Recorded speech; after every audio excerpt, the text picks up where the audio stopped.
So, dapat pag once na magpapares kayo, ko silang pinagpares pa sila tikpares sa isa't isa. Magpares na sila sa isa't isa, kanyo na sila pagsasama. 1 week ko lang silang pinagsama. So umiitlog na sila kagad.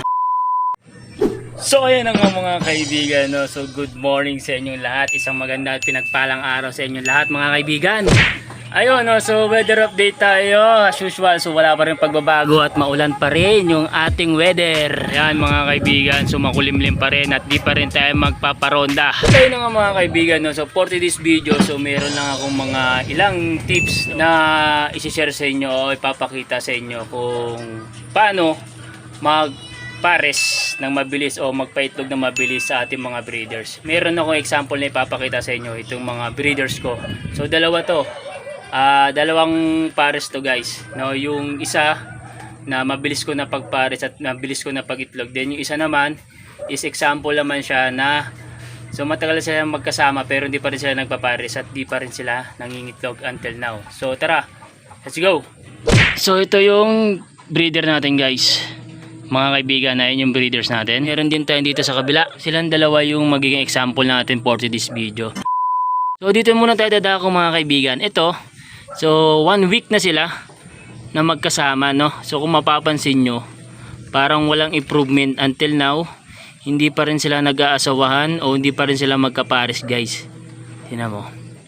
Nakikita ko yung mga nakarang araw, kinaaway niya pa rin yung babae. Ano yung mga possible na dahilan kung bakit hanggang ngayon hindi pa rin sila magpares o nag-aasawahan kahit na medyo may katagalan na silang magkasama sa isang gulungan. Tulad niyan yung mga biglaang pagsasama.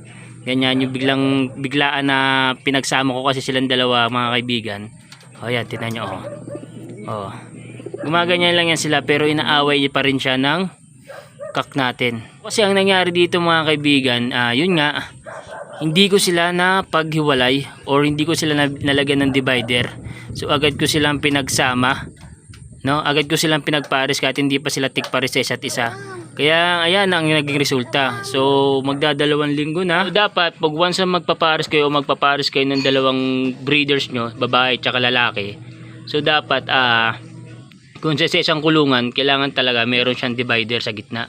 At least nakikita nila yung isa't isa. Then i-observe nyo muna sila guys kung nagpaparesa sila o gusto na nila magparesa sa isa't isa. Tapos doon, pag naging magparesa sila sa isa't isa, tsaka nyo na sila pagsasamahin doon. Pwede na yan sila mag-asawahan guys.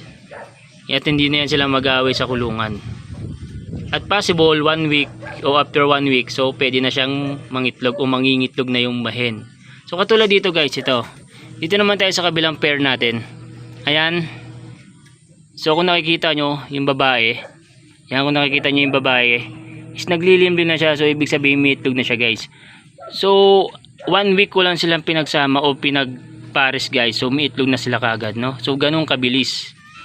And then bago sila magpares guys, yan silang dalawa, pinaghiwalay ko muna yan sila dito sa dalawang kulungan. Wala pa yan sila dyan.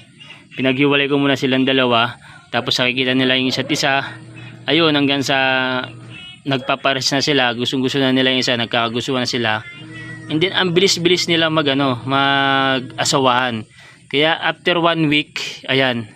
So may itlog na siya at dalawa na yung itlog niya ngayon guys. No? So nang itlog siya after 1 week and then after 1 day, so sumunod yung isang itlog. So ayun lang guys yung gusto ko i-share sa inyo. So konting tips lang, no? At konting update na rin sa mga breeders natin. Ito sila, magkasama lang yan silang dalawa pero hindi pa yan talaga sila nag-aasawahan guys. No? So kaya kung kayo mga kaibigan, no, kung sa mga newbie na katulad ko na wala pa talagang alam pagdating sa mga breeding, no? So ang pinakamaganda nyong gawin is may dalawa kayong kulungan and then paghiwalayin nyo muna sila o kaya lagyan nyo ng divider sa isang kulungan. Basta nakikita nila yung isa't isa. So magpaparisan yan dalawa, so babarukuhin yan ng kak nyo. Pag once na observe nyo na gusto na nila magpare sa isa't isa, yun, so pwede niya silang pagsamahin. So tignan nyo, after 1 week lang yan guys, mangingitlog at mangingitlog talaga agad yung henyo. So mas magiging mabilis yung process ng inyong pagbe-breeding, no? So magkakaroon kaagad kayo ng itlog niyan. Katulad nito. So katulad niyan, katulad sinabi ko sa inyo. Yan. So after ko silang pagparisan after 1 week, ayan, nangitlog na sila guys. Dalawa na yung itlog nila. No? Ayan oh. So tignan natin, check natin guys para makita nyo talaga. So kasi pag once na may itlog yung mga hen guys, so number one behavior nila o yung pinapakita nila, no? So pinoprotektahan talaga nila yung itlog. So nagiging matapang at aggressive talaga yan sila, oh. Oh, oh. So ayan. Hindi lang makita yung itlog eh.